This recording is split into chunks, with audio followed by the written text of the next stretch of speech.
500% 급등주는 여기 없습니다. 수익을 리딩해줄 사람도 없습니다. 그냥 물고기를 잡아주면 좋을 텐데 자꾸 물고기 잡는 방법을 배우라고 합니다.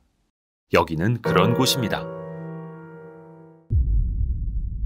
전쟁터 같은 시장에서 살아남기 위해 스스로를 강하게 만들려는 사람들, 계좌에서 실시간으로 변하는 수익률보다 장기간 꾸준히 성장하는 자신의 모습을 사랑하는 사람들, 현명한 투자자들이 모인 공간, 와이즈 클럽.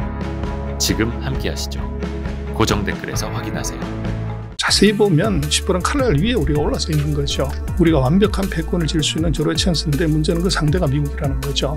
시리어스한 문제는 공장을 운영하고 있는 정보를 정기적으로 레포트하라는 거죠. 근데 이번에 삼성 같은 경우를 보면은 조단위 적자가 나요. 제 걱정도 하고 고민도 하지만 제가 볼 때는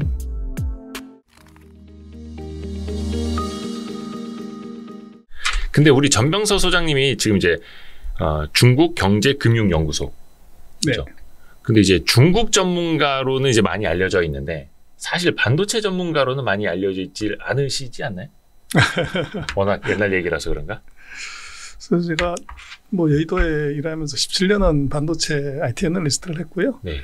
그 이후에 이제 중국 IB를 쭉 했었죠. 네.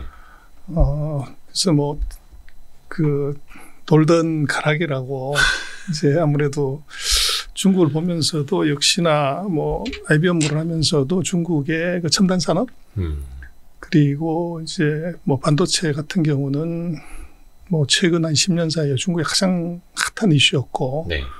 또 최근 들어서는 미중의 전쟁에서 가장 중심에서 있는 거라서 어쩔 수 없이 이제 눈길이 그리로 갈 수밖에 없었던 것 같아요. 그래서 약간 이제 여의도를 떠난 느낌으로 이제 그 반도체 산업을 좀 볼 수 있는 기회가 이제 많이 있었고 또 너무 가까이서 보면 잘 안 보이는 것 같아요. 그래서 여의도를 조금 떠나가지고 이렇게 멀리서 보면 이제 조금 전체적인 그림이 보이는 그래서 아무래도 그 전쟁의 측면에서 조금 기술이 아니라 네. 이제 그런 측면에서 좀 보려고 노력을 했었고요. 그래서 이것은 그 과거에 한 40년 전에 반도체하고 예. 지금의 반도체 또 반도체 경쟁은 완전 다른 차원인 것 같아요. 그래서 80년대 중반에도 일본과 미국이 지금과 똑같은 반도체 전쟁을 했지만 네. 그때 전쟁은 자본주의 체제 안에서 이제 어떻게 보면 분업의 관점에서 이게 벌어졌던 일이고 그러나 지금 40년 가까이 지난 지금은 이게 자본주의하고 사회주의의 체제가 서로 다른 국가들 사이에서 이제 벌어지는 이 분업의 어떤 헤게모니가 아니라 네. 이것은 새로운 4차 산업혁명의 헤게모니를 이걸 놓칠 거냐 아니면 질 것이냐는 싸움이라는 측면에서 조금 이제 달리 봐야 될 것 같아요. 그냥 냉전도 냉전이지만 4차 산업에 대한 헤게모니까지. 그래서 그렇습니다. 더 복잡해지는 거네요. 그렇습니다. 근데 우리 전병서 소장님이 그 반도체 IT 애널리스트 하던 시절이 연도수로는 혹시 어떻게? 저는 85년 말에 시작을 해서 2002년 제가 임원으로 승진하기 전까지 예. 이제 17년 동안 했었죠. 근데 그때도 왜 반도체 산업의 사이클이 그때도 있었나요? 똑같이 그 4년 사이클은 그때나 지금이나 같고요. 그래서 반도체 사이클 얘기할 때 실리콘 사이클, 올림픽 사이클, 프레젠셜 사이클, 미국의 대통령 선거, 올림픽, 반도체 사이클이 똑같이 일치합니다. 그래서 그것이 이제 이면에는 바로 금리가 있죠. 네네네. 그래서 미국이 예나 지금이나 세계 패권국이기 때문에 선거하기 전에 항상 금리 내려가지고 경기 좋게 만들면 예. 그러면 이제 IT 투자가 늘어나게 되고 반도체 경기가 호황이었다가 이제 선거 끝나게 되면은 이제 그 사이에 많이 올려놨던 이제 경기 돈 이거 잡아넣으면 경기 꺾어지면서 IT 경기가 좋고 반도체 경기가 불황에 들어가는 그 사이클은 변화가 없는 것 같아요. 그러나 이제 그게 큰 변화는 뭐냐 그러면 예. 80년대 초반 같으면 거의 26개, 30개 가까운 미국, 일본, 한국 이제 80년대 같은 경우는 정말 이름 그대로 막 터지는 전쟁 네. 그랬다가 이게 한 35년, 38년이 지난 지금은 이게 거의 한 3개 회사 예. 1위로 그렇죠. 이제 완전히 그 과점화된 시장. 그래서 이게 또 그 80년대하고 2020년대하고 완전히 달라진 양상이 아닌가 싶습니다. 80년대, 90년대에도 반도체 사이클이 있었군요. 진작 알았어야 되는데. 약간 뭐 좀 전망이랄까 그거는 뒷부분에 좀 시간이 되면 네네. 한번 여쭤보기로 할게요. 근데 이제 책 제목이 한국 반도체 슈퍼을 전략이에요. 근데 사실 우리가 알기로는 삼성전자, 하이닉스 합치면은 세계 메모리 반도체 시장에서는 70% 점유율에 달하고 갑으로 알고 있는데 슈퍼을 전략이라는 건 어떤 의미에서 그런 말씀이세요? 그래서 이제 우리가 뭐 미국하고 중국이라는 센 나라가 있기 때문에 70% 점유율, 물론 우리가 갑이라고 얘기할 수 있지만 이것은 이제 절대 갑이 되려면 구자를 보여야 되는 것 같아요. 90%대. 그렇죠. 그래서 예를 들면 인텔, 예. 마이크로소프트, 예. 또 반도체 업계의 확실한 슈퍼이라고는 ASML 100%. 예. 그래서 이제 구자가 넘어가야 이게 그 슈퍼라는 말이 들어가는 것이고 지금 예를 들어서 이제 말씀하신 메모리 같은 경우에 한국과 미국 이미 2개 나라가 존재를 하는 거죠. 그래서 이 없으면 이 몸으로 살 수 있는 것은 슈퍼라고 얘기할 수 없다. 그래서 이제 한국 같은 경우는 뭐 메모리라고 하더라도 네. 제가 볼 때는 1, 2, 3등 중에서 3등을 하나 이제 이번 예를 들어서 경기 다운턴에서 하나를 힘 못 쓰게 만들면 그래서 우리가 점유율이 이제 지금 7자에서 2단계 더 올라와서 9자로 올라가는 것 이게 진정한 슈퍼고 네. 그래서 뭐 작은 나라가 갑이라고 얘기하면은 이제 그건 당할 거니까 네. 이제 을이라고 쓰는 것. 그래서 제가 생각할 때는 한국에 지금 뭐 우리가 반도체에 대해서 그 미국이나 중국 뭐 이런 이제 양대 강국에서 우리가 칼자루를 진 것 같지만 네. 자세히 보면 시퍼런 칼날 위에 우리가 올라서 있는 거죠. 칼날 위에 올라서 있다. 그렇죠. 그래서 이제 이걸 어떻게 벗어날 수 있냐 하는 것. 이제 그것은 결국은 마켓 셰어를 높이는 것. 이게 유일한 솔루션이다. 아니 근데 그동안에는 사실 10년 전, 20년 전에는 반도체 업계 치킨 게임이라는 표현을 정말 많이 썼잖아요. 그러니까 서로가 막 가격을 내리고 누가 버틸 수 있고 그다음 못 버티는 사람부터 하나 둘씩 이제 쓰러졌고 기업부터 그러면서 지금의 세계 회사의 과점 체제가 이루어졌는데 근데 삼성전자, SK 하이닉스, 3위는 마이크론. 근데 이거는 미국 기업이란 말이죠. 그럼 예를 들어서 삼성전자 하이닉스가 오케이 치킨 게임 마지막까지 한번 해보자. 하나 쓰러뜨려보자 하면은 그게 미국 3위인 미국 회사를 상대로 하는 거니까 미국에서 가만히 있지는 않을 거 아니에요. 그래서 이제 반도체 역사가 보면 인텔도 D램을 포기를 했었어요. 85년에 미국 예. 회사지만. 그래서 거기에 이제 유일하게 남은 마이크론이 근근히 살아오다가 다른 놈 다 죽어서 이제 넘버 3가 된 거죠. 네. 그래서 이제 예를 들면 중국이나 뭐 이런 사회주의 국가들은 기업에 대해서 무지막지한 지원을 이제 무한대로 할 수 있지만 네. 이제 자본주의 시장 경제에서는 특별한 이유 없이 그 민간 기업에 대대적인 지원을 한다는 것은 이것은 이제 형평성의 원칙에도 어긋나고 여러 가지 문제가 있죠. 네. 그래서 어쨌거나 지금 유럽도 마찬가지고 미국도 마찬가지고 수많은 반도체 회사들이 일본도 그렇고 경기의 다운턴에서 이제 계속적으로 쓰러져 나가죠. 네. 나갔고 지금 미국 입장에서는 아마도 마지막 남은 이제 메모리 회사를 어떻게든 유지를 하려고 할 것 같아요. 근데 우리로서는 이제 마지막 남은 치킨 게임, 라스트 이제 마일처럼 네. 하나를 더 죽이면 우리가 완벽한 패권을 질 수 있는 절호의 찬스인데 문제는 그 상대가 미국이라는 거죠. 그렇죠. 그렇게 가려면 첫 번째는 우리가 그 정책적인 결정이 예. 이게 이제 미국이나 예를 들면 중국이나 뭐 이런 나라들의 수준을 넘어가는 결정을 해야 돼요. 정책적인 결정으로요. 그렇죠. 그래서 이제 대차게 나가야 된다는 거죠. 그리고 두 번째는 이제 지원을 한다는 것 자체가 예. 이것이 파격이어야 되는 거죠. 그래서 미국하고 중국하고 대만하고 일본이 하는 정도 수준 이렇게 해서는 이제 적을 이길 수가 없고 민간 기업 또는 재벌 기업에 특혜를 주는 거다.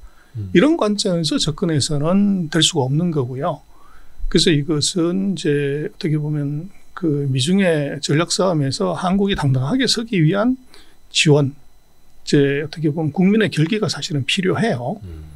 그래서 그런 정부하고 국민들의 합의 동의 그리고 기업의 결단 이게 이제 맞춰줘야 작품이 하나 나오는 거죠. 그래서 이것은 이제 우리가 어떻게 봐야 되냐면 단군 이래로 우리가 어떤 품목에서 세계 시장 점유율이 75%다.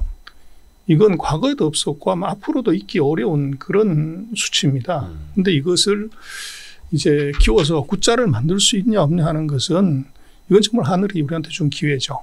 근데 그것은 이제 우리 내부적인 뭐 어떻게 보면 갈등 조정 거기다 시간을 쓰다 보면 차가 우리를 기다리지 않는다는 겁니다. 갈등 조정에 시간을 쓰는 것보다 그 시간에 뭔가 메모리 반도체를 90%대 점유율로 끌어올릴 수 있는 과감한 지원을 해야 된다. 그렇습니다. 그래서 이제 물론 우리나라 기업들이 잘하고 있는데 이번에 보면 뭐 정상적인 기업이라고 하면은 적자가 나고 돈이 없으면 투자를 못 하죠. 예. 근데 이번에 삼성 같은 경우를 보면은 이제 메모리 뭐 반도체 사업부에만 보면은 조단위 적자가 나요. 네. 물론 이제 다른 하위 기업들은 더 큰 적자가 났고 그럼에도 불구하고 한 20조 정도를 빌려서 이제 계열사한테 빌려가지고 네. 증설을 계속 하겠다고 하는 것. 네. 이게 사실은 전략이죠. 그래서 뭐 월급쟁이 사장, 월급쟁이 임원 입장에서 적자가 나는데 투자를 한다는 것은 그것은 자기 목을 내놓는 일인데 네. 그렇게 투자를 한다는 것은 2년 반 뒤에 투자를 한 회사하고 못한 회사의 점유율 차이는 확실하게 나게 되는 거죠.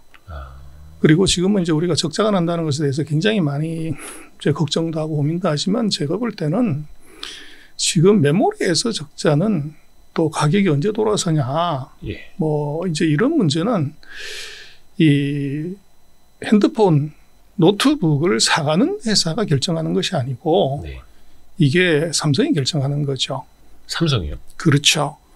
그래서 그게 이제 1등의 여유고 이런 건데 그래서 반도체라는 게 뭐 세계적으로 봤을 때 오버서플라이가 한 5%만 나도 네. 가격이 폭락을 하죠.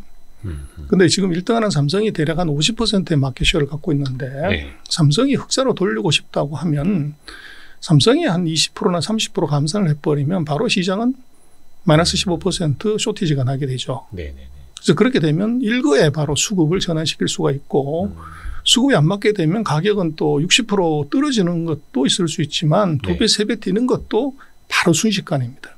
그러나 이제 한국의 이제 대표 기업은 제가 볼 때는 이 약자 코스프레. 그래서 약자 코스프레요? 그렇죠. 그래서 우리가 미국이라는 큰 나라 또 중국이라는 어떻게 보면 버거운 상대를 상대로 우리가 약한 모습을 보이면서 이 미래를 위한 준비를 하는 것 이제 그렇게 보여집니다. 잘하고 있다라는 건가요? 그렇죠. 그래서 거기에다가 이제 우리가 한 번 더 예를 들어서 또 한다고 하면 그 넘버 2도 예를 들어서 비슷한 전략을 같이 간다고 하면은 하이닉스요? 그렇죠. 넘버 3 같은 경우는 이제 그럴 여력이 없다고 하면 마이크론. 그러면 이제 굉장히 어려워지는 거죠. 그래서 2년 반 정도 뒤가 지났을 때 그 투자를 전혀 하지 않은 제 예를 들면 기업과 라인을 새로 진 두 개 기업의 차이는 확연하게 날 수밖에 없죠. 그리고 또 지금 이제 가격이 거의 이제 캐시 코스트 레벨로 좀 떨어졌다고 얘기를 하는데 반도체가 적자가 날 정도로 네. 그 얘기는 결국은 이제 누가 더 크게 타격을 받냐 하는 것은 R&D 능력과 설비 투자 능력이 없다고 하면은 사실은 그 사이에 돈을 많이 번 회사하고 돈이 없는 회사하고의 격차를 더 크게 가져가죠. 네.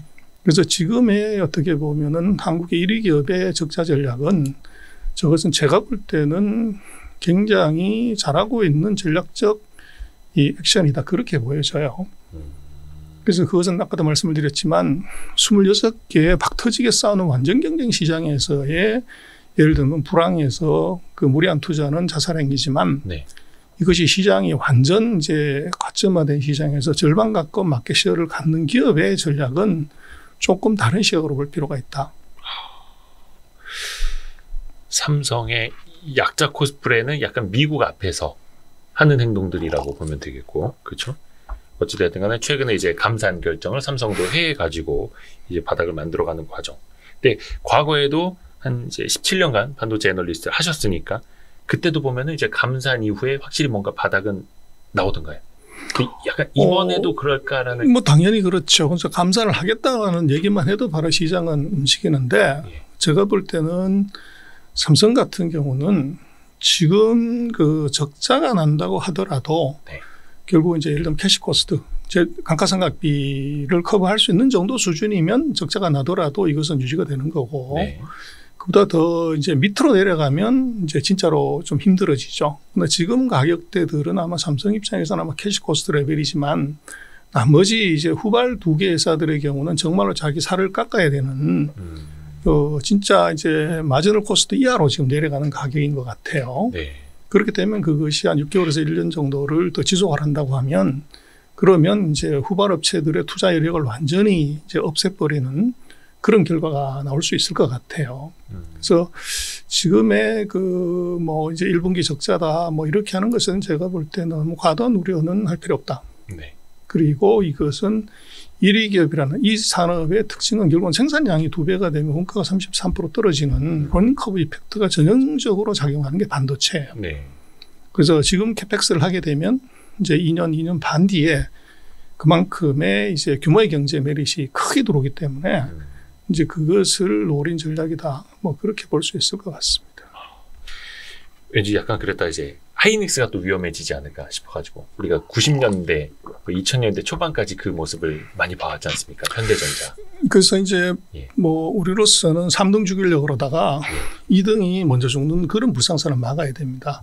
그래서 거기에 대해서는 아까 잠깐 말씀을 드렸지만 이제 재벌 기업, 민간 기업에 대한 지원이라고 보기보다는 이것이 이제 예를 들면 정치권이나 이제 국민들의 생각에서도 약간 바꿔야 되는 것은 이것은 한국을 지킬 전략 산업의 육성이라는 측면에서 놓고 보면 이 이위하는 기업이 경쟁력을 잃지 않고 또는 이제 투자를 할 수 있게끔 금융의 지원을 어떤 형태로든지 하는 것이 굉장히 중요해 보입니다. 네. 그래서 상대적으로 이제 재무 구조가 취약한 뭐 기업 입장에서는 여러 가지 노력은 하겠지만 한계가 있죠. 그래서 그때 이제 아까 말씀을 드렸던 것처럼 정부의 정책이나 예를 들면 금융기관의 결단 또 국민의 동의 이런 것들이 들어가게 되면 이번 참에 이제 우리로서는 굉장히 중요한 전기를 만들 수 있을 것 같습니다.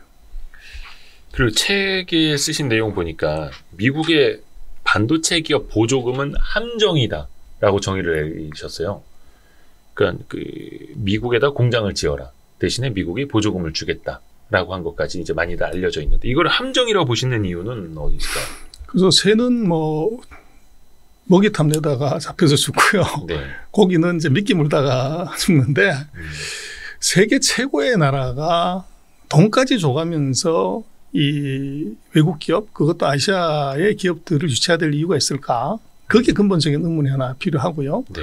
미국이 기술의 세계 최정상이라고 하는데 왜 인텔이나 마이크론은 특히 마이크론 같은 경우는 아시아의 공장이 대부분 있어요. 그래서 그것도 뭐 일본, 예를 들면 대만, 싱가포르, 중국 왜 미국에다가 짓지 않고 아시아에 지었냐? 심지어 미국 기업인 마이크론조차. 그렇죠. 네.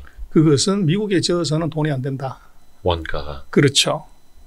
그래서 이제 그게 답이 있죠. 그래서 원가가 안 되는 이제 지역에다가 이 공장을 짓게 하려면 정부가 보조금을 주겠다는 것이고 그걸 통해 가지고 이제 그걸 보존하겠다고 하는데 보조금은 원타임입니다.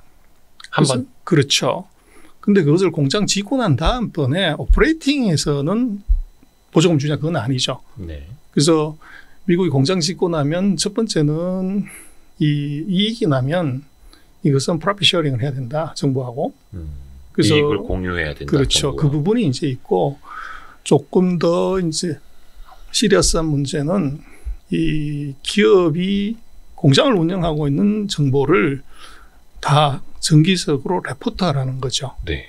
그래서 이게 사실은 더 이제 시리어스한 문제인데 미국 상무부가 낸 거 보면 PDF 파일을 16개인가 15개인가 이 제출해야 될 보조금 받는 기업이 제출해야 될 서류 문건이 쭉 나옵니다. 근데 그 중에서는 아주 재미난 것은 엑셀 시트가 따로 하나 같이 붙어서 나와요. PDF 파일에다가 엑셀 시트까지. 그렇죠. 거기다 칸을 채우시오 이거예요? 그렇습니다. 바로. 근데 지금 칸을 채우시오의 내용을 보면 네. 제가 책에도 썼습니다만은 반도체 애널리스트가 그 공장의 피지빌리티 수익성 분석할 때 필요한 데이터가 다 들어가 있어요. 그런 데이터들은 아마 제 경험으로 보면 아마 반도체 회사도 그 정도 데이터를 볼 수 있는 것은 아마 기획을 하는 파트의 핵심 이제 책임자 외에는 볼 수 없는 그런 중요한 정보가 거기에 다 들어가 있어야 돼요. 그 재무회계 담당 임원들만 볼 수 있는 정교한 내용을 미국 정부가 엑셀에 칸을 채워서 가져와라. 그렇죠. 그게 들어가 있습니다. 그래서 더 이제 재밌는 것은 Chips for America라고 하는 그 프로젝트에 미국 상무부가 아예 그 상무부 안에 팀을 만들어서 과를 하나 만든 거죠. 거기에 30명 가까운 인력이 이제 있는데 네. 그 멤버들을 보면 아주 기가 막힙니다. 그래서 보통의 공무원이 아니고 예. 거기는 반도체 회사에서 근무했던 이제 시니어들, 그 다음에 이 금융회사에서 이 리서치를 했던 반도체 애널리스트들, 네. 이 사람들이 그 팀 안에 다 들어가 있습니다. 뭔가를 다 이제 숫자를 보고 분석할 수 있는 사람들이 그렇죠. 미국 정부에 그렇죠. 그 팀 안에. 그래서 이것은 그러니까 대놓고 삼성 하이닉스 뭐 TSMC 거 자료 가져오면은 우리가 분석해서 뭘 하겠다라는 거네요. 그렇죠. 근데 거기 그 책 쓰신 내용 보니까 현금 흐름, 예상이익, 웨이퍼 종류별 생산 능력, 가동률, 수율, 소재, 인건비, R&D, 판매 가격. 그게 제가 확인한 그 엑셀 시트에 들어있는 반드시 채워 넣어야 될 중요 데이터들의 항목입니다. 근데 이거는 진짜 어디 새 나가면 큰일 나는 완전 그렇죠. 영업 기밀인데 이거 미국 정부가 가져다가 이거 뭐 하려는 걸까요? 그래서 이제 결국은 미국에 아까 말씀드린 것처럼 이게 보조금이 함정이라고 하는 것이 그 데이터가 미국 정부가 이익을 공유하기 위한 수단으로만 쓰는 거냐? 예. 아니면 그 엑셀 시트를 내가 줬다고 얘기하지 마라. 그리고 인텔한테 이제 줄 수 있는 거냐 하면은 네. 그건 저도 같은 편이기 때문에 얘기를 안 하겠죠. 우리가 알 수가 없죠. 그렇죠. 확인할 방법도 그래서 없고. 결국은 예를 들어서 이제 우리 한국의 삼성이 뭐 파운드리에서 TSMC를 넘어가는 GAA 기술을 갖고 있다, 확보를 했다, 신기술을 개발했다고 하는데도 네. 예를 들면 최대 고객인 애플이라든지 퀄컴이 예. 이 삼성한테 주문을 안 주죠. 그렇죠. 그 이유는 바로 핸드폰에서 삼성과 애플이 피 튀기는 경쟁자인데 삼성의 파운드리 사업부에서 애플의 설계도면 이거 받아가지고 우리가 내부적으로 차이니스월 이게 파이어월이 있어가지고 절대로 다른 부서는 이 정보를 공유할 수 없어라고 하더라도 네. 못 믿겠다는 거죠. 그 그렇죠. 정보를 예를 들면 삼성의 스마트폰 사업부로 준다는 것 그거 어떻게 개런티할 수 있냐. 이제 똑같은 이제 그 뭐 사안이라고 사실은 볼 수 있을 것 같아요. 그렇죠. 야, 그래서 그거는 우리 입장에서는 굉장히 이제 그 염려가 되는 바인데 이게 어떻게 보면 이제 자기네들이 대한민국 반도체 기업의 목에 이제 목줄을 채워놓는 걸 수도 있고 그 많은 사람들이 최근에 그 데자뷰처럼 느끼시는 게 1986년 미일 반도체 협정하고 거의 어떻게 보면 이제 그 복잡한 아니냐. 그 이후로 공교롭게도 일본의 반도체 산업이 굉장히 기울었고 그렇죠? 그 내용이 저도 정확히는 기억이 안 납니다만은 뭐 수출 퍼센테이지까지 통제를 하고 뭐 그랬던 거잖아요. 뭐 원재료는 뭐 어디 거 쓰고 이런 것까지. 그렇습니다. 첫 번째는 이제 미국, 일본 내에 반도체 시장 점유율을 20%를 개런티를 해라. 그리고 이제 반도체는 이제 원가가 이 생산량이 2배면 30%씩 떨어지기 때문에 네. 당연히 예를 들어서 100개 만들다 200개 만들면 원가가 66이니까 100원 받던 것을 예를 들어서 70원으로 가격을 떨어뜨리더라도 네. 이익을 볼 수 있고 그렇죠. 또 예를 들면 200개를 400개로 캐파를 올리면 또 33이 뚝 떨어지니까 네. 50으로 가도 이게 되는 거죠. 가격을. 근데 미국이 그걸 제일 경쟁력이 떨어지는 마이크론 기준으로 마이크론은 예를 들면 생산량이 100이라고 하면 원가가 100인 거죠. 근데 일본 기업은 66, 예를 들면 50, 33 계속적으로 떨어지지만 판매 가격은 이제 그 페어 밸류 그 공정 가치 가격이라고 얘기를 하는데 FMV를 정해가지고 그 기준이 마이크론이 생산하는 원가 그 기준 밑으로는 가격을 못 낮춘다. 그래서 이제 일본 입장에서는 자기는 원가가 66, 50인데 네. 마이크론이 100이란 말이에요. 그러니까 거기서 예를 들어서 이제 30, 40%의 초과이익이 발생하게 되고 그래서 그것을 사실은 뭐 한 10년 가까이 즐겼죠. 그렇죠. 그래서 뭐 그러면 이제 노관 안에 이렇게 생각을 했는데 거기에 변수가 두 가지가 생긴 것이 하나는 이 과도한 이익에 취해서 추가적인 R&D나 예를 들면 제품 개발이나 이걸 하나 게으리 한 것이 있고 네. 두 번째는 그런 미일 반도체 협정에 예외가 있었던 거죠. 그것은 일본 기업 탑6에만 해당이 되고 한국 기업은 거기에 해당이 없어요. 당시에 그랬죠. 그렇죠. 그래서 우리 한국의 삼성이 엄청난 캐파를 늘렸고 그것이 이제 예를 들면 그 일본은 100에 파는데 우리는 70에 팔면 당연히 우리 마켓시아가 올라가는 것이 그게 이제 90년대 한국이 완전히 일어섰던 이제 결정적인 뭐 계기라고 사실은 봐야죠. 네. 그래서 우리가 반도체 협정에 대해서 우리가 조금 생각을 해봐야 되는 것은 이 미국이라는 나라의 그 무서움, 이제 웃으면서 얘기는 하지만 뒤에는 쇠방망이를 들고서 휘두르는 그런 나라라는 걸 기억을 해야 되는 것이 일본 같은 경우는 뭐 80년대, 90년대, 2010년까지 G2였고 미국의 최대 우방이죠. 네. 그런데도 그 미일 반도체 협정 이제 2번 개정하면서 10년 만에 일본 반도체 업체들을 완전히 다 죽여 없앴습니다.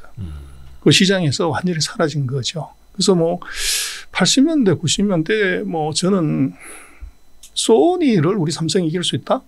이건 뭐 상상할 수 없는 일이었고. 상상도 못했던 일이죠. 그렇습니다. NEC, 도시바, 히다치, 미쯔비시, 뭐 오키까지 6개의 식스 시스터즈라고 하는 일본 반도체 회사를 우리 삼성이 이긴다?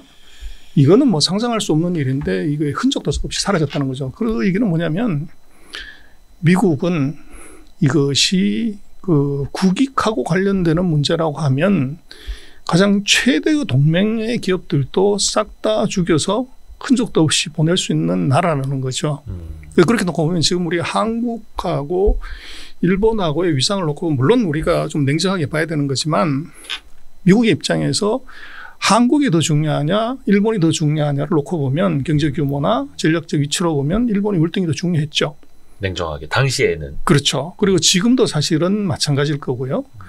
그래서 우리가 그 G2인 나라 G2 동맹도 반도체 산업에 대해서는 정말로 냉정하게 이것을 이제 어떻게 보면 학살에 가까운 네. 이제 이 결과를 만들어낸 미국인데 네.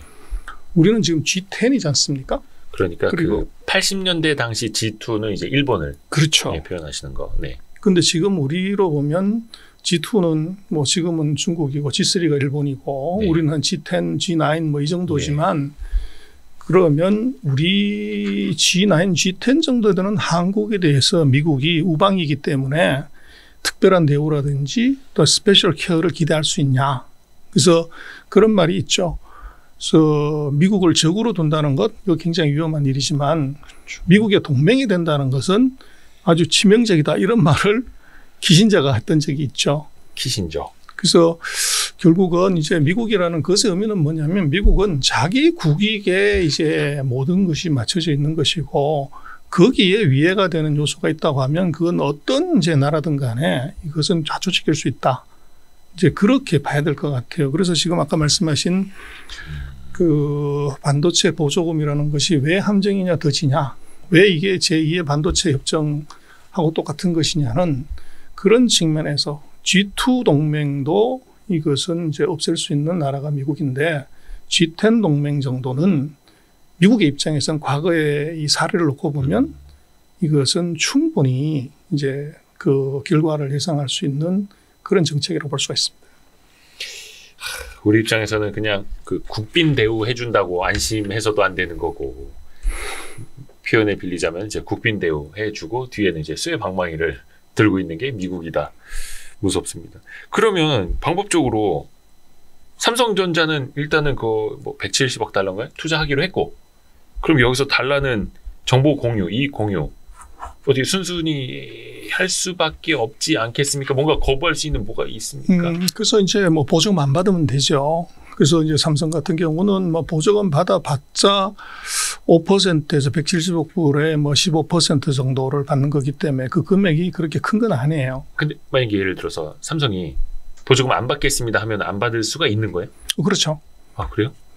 그래서 이제 그렇게 됐을 때 어떻게 보면은 그 미국에 밑보이는 것, 예.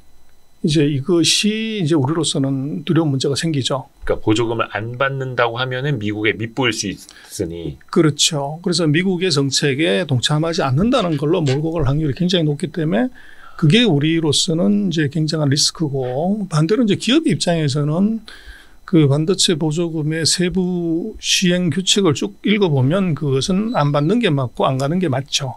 그러나 이미 우리는 뭐 삽을 이미 떴고 이 대통령하고도 약속을 했고, 그래서 안 갈 수 없는 그런 문제가 생긴 겁니다. 그래서 지금 이제 우리로서는 그 앞에 나서서 일본으로 항의하고 대들면 이건 다치죠.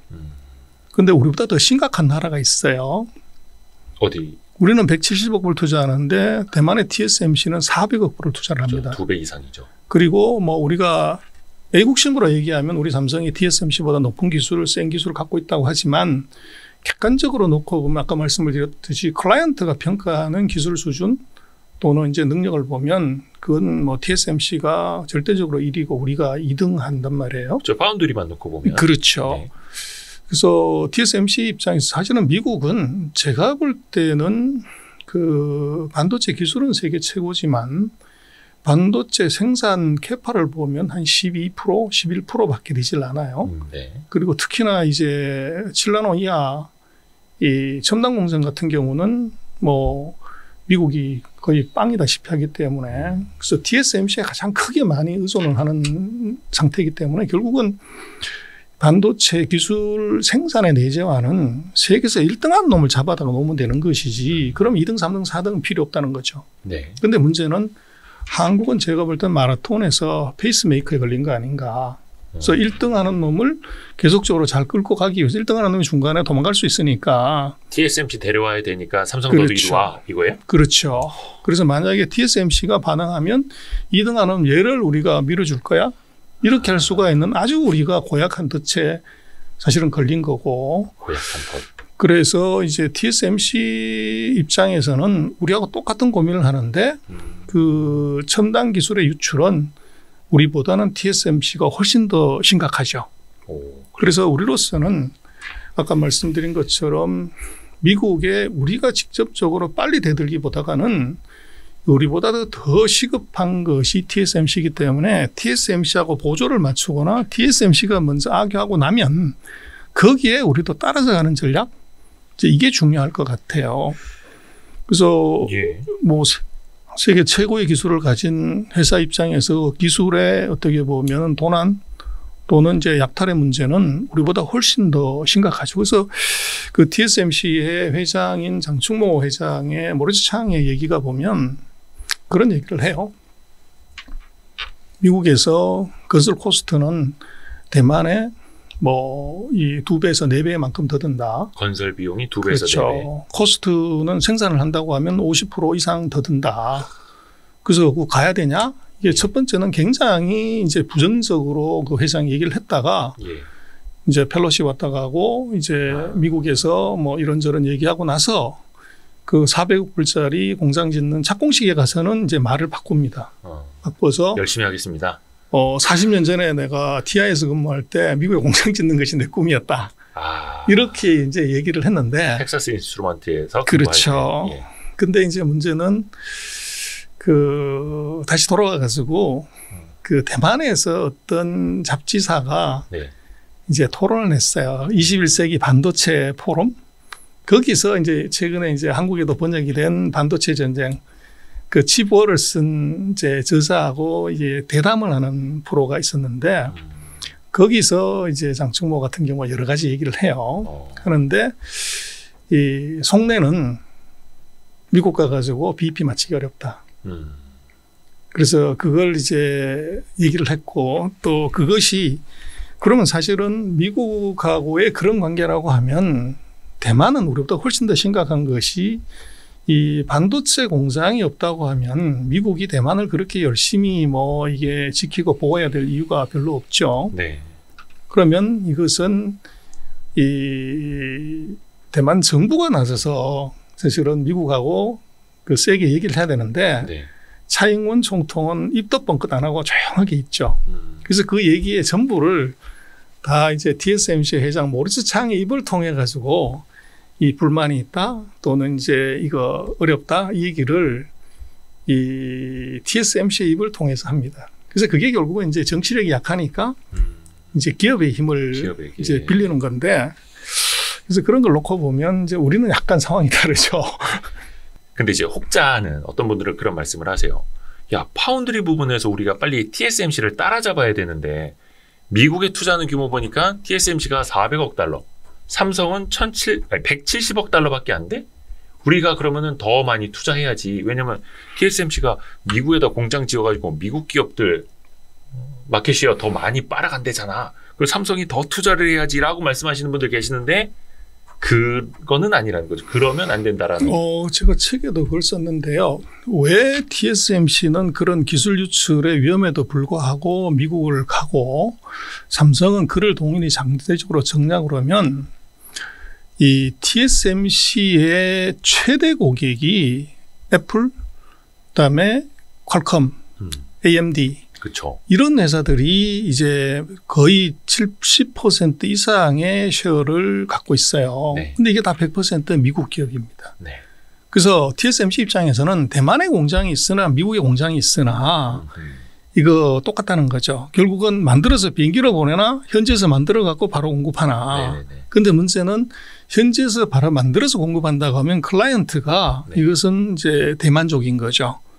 미국산이고 그렇죠. 빨리 오고 그렇죠. 주문해서 받을 수 있는 기간도 단축되고 그렇죠. 그래서 이제 TSMC는 미국에 공장을 지을 만한 이유가 있고 거기에 플러스 하나는 뭐냐 그러면 이제 대만의 방위 문제를 뭐 지금 그 중국이 3기 정부 들어서고 나가지고 대만에 대한 이제 그 무력 시위가 점점 커진단 말이에요. 네. 그랬을 때 대만의 방위를 책임져 줄 수 있는 것이 바로 미국의 군사력이고 그래서 이 반도체 공장을 미국에 짐으로 해서 대만은 그런 이제 고객 관리 플러스에서 국가 안보 문제를 해결하는 그런 카드가 같이 존재를 하는 거죠. 그렇죠. 그러니까 이제 거기 이제 간다는 얘기고 그리고 또 하나 이제 재미난 것은 제가 책에도 썼습니다만은 그 파운드리의 주 고객은 그 팹리스라고 설계만 하는 회사들 네. 이 사람들인데 전 세계 팹리스 기업들 탑10 중에서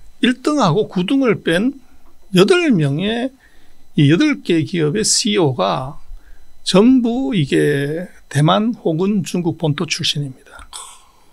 그래서 이게 이제 굉장히 중요한 의미인데 네. 우리도 뭐 재미교포들이 굉장히 많이 계시지만 재미교포 중에서 세계적인 팹리스를 하고 있는 분은 단 한 분도 안 계세요. 그래서 뭐 마찬가지겠지만 내가 미국에 살고 있고 그랬을 때 내 조국의 내 모국의 기업이 와서 팹리스를 서비스하는 것하고 그 옆에 있는 나라가 팹리스를 하는 것하고 같은 조건이라고 하면 어느 거를 선택하려는 것은 물어보나만 하죠. 그렇죠. 창업자 CEO 입장에서. 그렇죠. 네. 그래서 그렇게 놓고 보면 이 삼성이 미국 가는 것과 TSMC가 미국 가는 것은 그 세 가지 측면에서 차이가 있다는 거예요. 그래서 아까 제가 표현을 조금 그렇게 했지만 삼성은 어떻게 보면 TSMC를 잡아가기 위한 미국의 페이스메이커로서 한국 이제 그런 느낌이 굉장히 강하다는 거죠. 그 약간 대만하고 이제 그 지정학적 이야기 나왔으니까 말인데 책 129페이지에 그런 내용이 있습니다. 물론 이거는 이제 해외 여러 싱크탱크에서 이야기 나온 걸 이제 소장님이 모으신 건데 2025년에서 2027년 사이에 중국이 대만을 무력으로 침공할 것이다라는 전망들이 한두 개가 아니라 여러 기관에서 쭉 나와 있더라고요. 그 표로 이렇게 집대성 하실 정도로. 네. 그러면 소장님은 어떻게 보세요? 그 가능성. 이것은 미국이 그 무기를 팔기 위한 그리고 중국을 자극하기 위한 일거양득의 전략이다. 예. 이제 그렇게 볼 수 있는데 말씀하신 것처럼 제가 책에도 썼습니다만 그 리스트에 그 출처가 보면 100%다 미국계 기관, 미국계 이제 전문가의 발언이지 이 중국이 그렇게 하겠다는 것은 어디에도 없어요. 그래서 이것은 이제 미국이 만든 시나리오일 뿐이고 조금 더 냉정하게 놓고 보면 이 지금 미중의 관계에서 가장 지금 핫한 것이 반도체 기술입니다. 지금 뭐 한국과의 격차를 보더라도 뭐 한 3년에서 7년 이상의 격차가 있는데 그 중국의 입장에서는 지금 반도체를 제품, 기술, 장비까지 완전히 브로킹을 지금 미국이 하고 있는 상태라서 이것은 4차 산업혁명을 앞에 두고서 굉장히 깝깝한 어떻게 보면 앞이 캄캄한 그런 상태에 사실은 도달을 했어요. 네네네. 그런 상태에서 대만을 과연 이제 무력으로 침공할 필요가 있냐는 것을 생각을 해보면 이 홍콩을 이제 할양받듯이 어떤 형태로든지 간에 이것을 평화적으로 만약에 접수를 하게 되면 4차 산업혁명에서 미국과 같은 수준 또는 그 이상의 레벨로 올라갈 수 있는 게 대만이에요. 네. 그런데 그것을 지금 내가 때려 부셔가지고 이렇게 해야 될 필요성이 있는 것이냐. 그리고 또 앞으로 기술이 지금이 이제 3나노지만 앞으로 한 3년 정도 지나면 1나노로 갈 거고 또 5년 정도 지나면 그보다 더 낮은 레벨로 갈 건데 그걸 중국이 하기는 불가능하죠. 근데 지금 중국이 대만 자기 손으로 옥동자를 죽이는 꼴이니까요. 그럼. 그렇죠. 그럴 가능성이 제가 볼 때는 빵이다. 오히려 더 중국이 지금보다 더 군사력을 키우고 힘을 키우고 영향력을 키워서 그때 어떤 형태로든 간에 대만을 무력이 아닌 방식으로 접수한다고 하면은 이것은 일거에 미국의 IT 산업을 뛰어넘을 수 있는 아주 중요한 카드가 대만이기 때문에 네. 대만에 대해서 그런 이제 실리적인 측면에서 이 조급한 또는 이제 무리한 무력 침공이나 공격은 제가 볼 때는 대만의 밸류 자체를 놓고 보면 이것은 그럴 가능성이 대단히 낮아 보이고 네. 지금 이제 대만하고의 관계에서 뭐를 하나 좀 봐야 되냐면 왜 대만에 대해서 미국이 그렇게 얘기를 하냐면 미국의 그 또 하나의 내용을 보면 그 양안 관계가 긴장이 됐을 때 대만이 무기를 계속 삽니다. 네. 그럴 때 그 무기를 전부 미국에서 공급을 하는 거죠. 네네. 그래서 지금까지 대만이 거의 한 870억 불 가까운 무기를 샀어요. 그래서 양안 관계가 긴장이 되면 미국은 국방 이제 관련되는 제품에서 수출이 엄청 늘어나는 이제 무기를 파는 것이 하나 있고 또 대만을 이제 끌고 들어오면 이것이 우리가 이제 뭐 일본하고 관계에서 독도 문제나 이런 걸 들고 들어오면 이제 가만히 있을 수 없는 것처럼 중국을 이제 적절하게 자극하고 밀당해서 좋은 카드가 되는 문제가 있어요.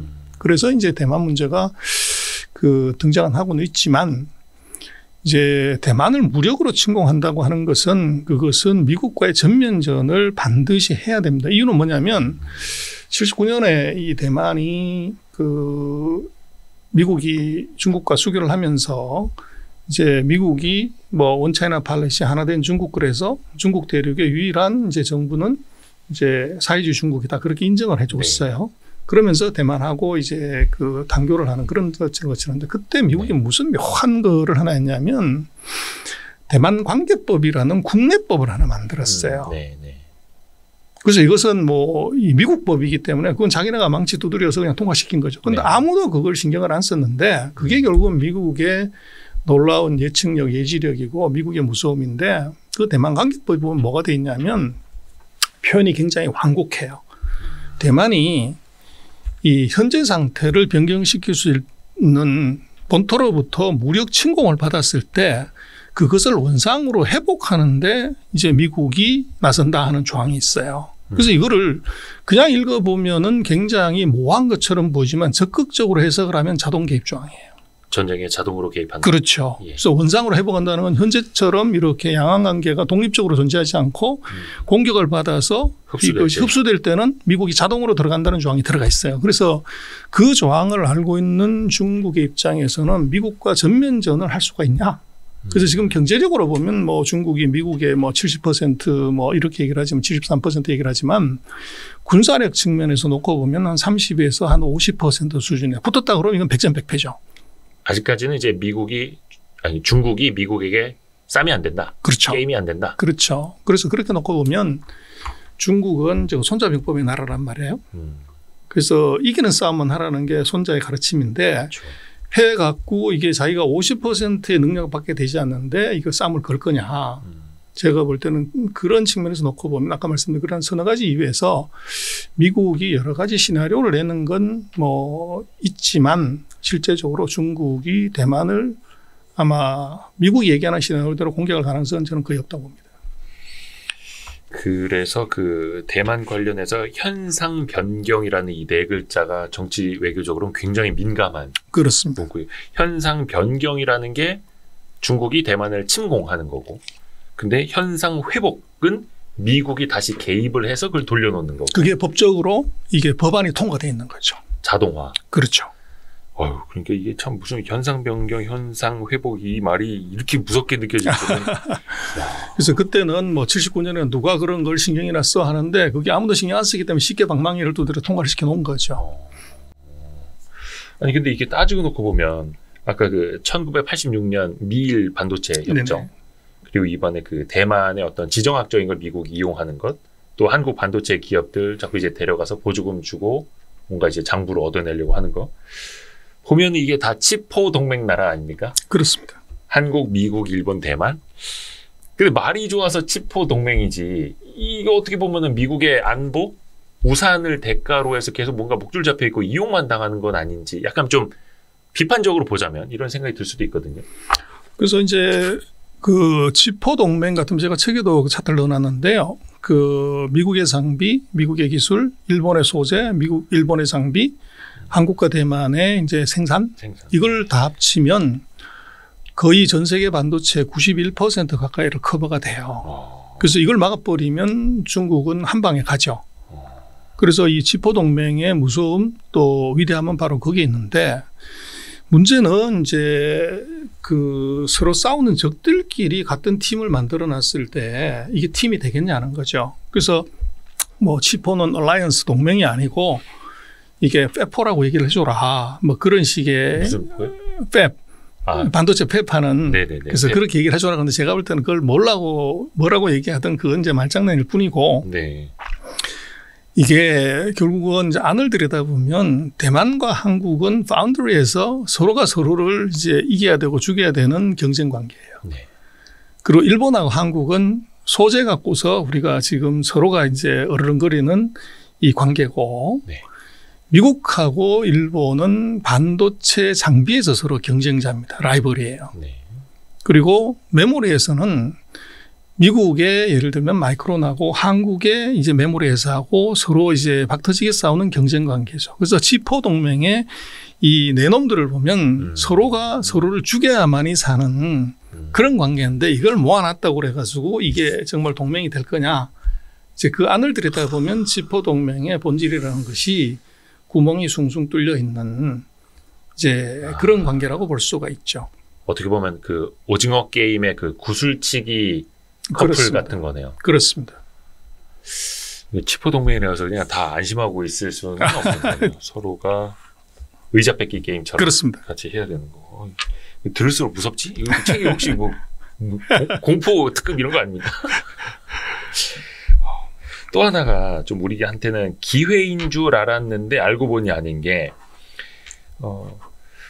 미국이 자꾸 이제 중국 가지고 여러 가지 이제 뭐 제재를 하니까 혹여나 중국이 미국 기업인 마이크론의 반도체를 사용 안 하거나 마이크론 가지고 중국 기업에게 팔지 마라고 제재를 하게 될 수도 있을 것이라는 전망이 조심스럽게 나오잖아요. 근데 만약에 그런 상황이 벌어지면 미국 행정부가 대한민국 행정부에 정식으로 이건 요청을 했다 하더라고요. 중국이 마이크론을 제재하더라도 그 물량을 한국 반도체 기업들이 대체하지 말아라. 추가 공급해서 너희들이 돈 더 벌려고 하지 말아라 이거잖아요. 그래서 이제 이게 결국은 86년에 미일 반도체 협정하고 사실은 똑같다고 볼 수가 있는 것이 네. 이제 강제적으로 시장 점유율을 정해주는 거죠. 그래서 그러나 이제 제가 볼 때는 이것은 이 첨단 기술을 서로 보복하는 데 있어서는 미국이나 중국에 서로 차이가 없다. 네. 그렇게 봐야 되는데 지금 이게 미국이 이제 그 사이버 보안국에서 그 마이크론 칩이 이게 이제 그 비밀을 그 빼갈 수 있는 그럴 가능성이 있을 수도 있다고 그래서 조사를 시작을 한 거거든요. 이제 중국 입장에서 저 마이크론 칩에다가 심으니까. 백도어로 뭐 빼갈 수 있는 거 심어놓은 거 아니야? 라고 이제 또 역공을 하는 거죠. 그렇죠. 서로가. 그러나 그것의 이제 원료를 보면 미국이 하웨이의 5G 장비를 규제할 때 바로 그렇게 한 거거든요. 그렇죠. 그래서 거기에 이제 스파이 칩이 심어져 있기 때문에 데이터가 자동으로 유출될 수 있는 가능성 때문에 제재를 했고 그러나 정말 그 스파이 칩이 있었냐 또는 데이터를 빼간 데이터가 있냐 이런 것에 대해서는 미국이 발표한 적이 없어요. 그래서 이제 그거는 그 국가가 판단하는 문제고 네. 그래서 그것은 칼자루 진 놈이 자기 마음대로 하는 거죠. 있다고 하면 있는 것이고 없다고 하면 없는 것이고. 그게 무서운 거죠. 그래서 지금 중국도 똑같은 방식을 이제 쓰는 거죠. 마이크론에 대해서도 우리가 조사를 했는데 네. 그럴 위험이 있다. 그럼 제재를 하는 것이고 위험이 없다 그러면 그냥 가는 건데 이거는 네.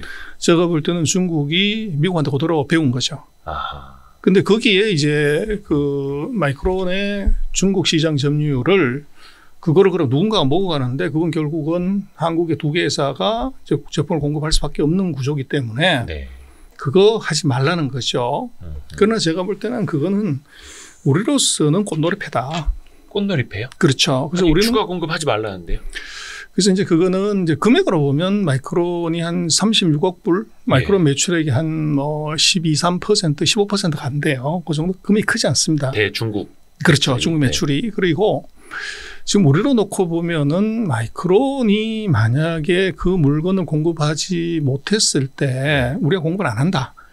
그럴 때 그 제품의 이제 수준으로 놓고 보면 뭐 미국, 중국의 지금 메모리 회사들이 수준이 많이 떨어지기 때문에 그런 이제 첨단 제품은 아직은 수준이 많이 떨어져 공급할 수가 없고 오히려 그러면은 전 세계적인 시장으로 보면 그만큼이 쇼티지가 생기는 거죠. 네. 수요는 더 늘어나는데 공급을 못하게 되는. 네. 그렇게 되면 지금 메모리 반도체 공급 과잉을 오히려 이제 조금 더 줄여주는 그 효과가 우리한테는 있어요. 그래서 그 물건을 공급하지 못하는 대신에 수요는 늘어나고 이 어떻게 보면 공급이 줄어드는 효과 네. 이제 그런 것들도 기대할 수가 있어요.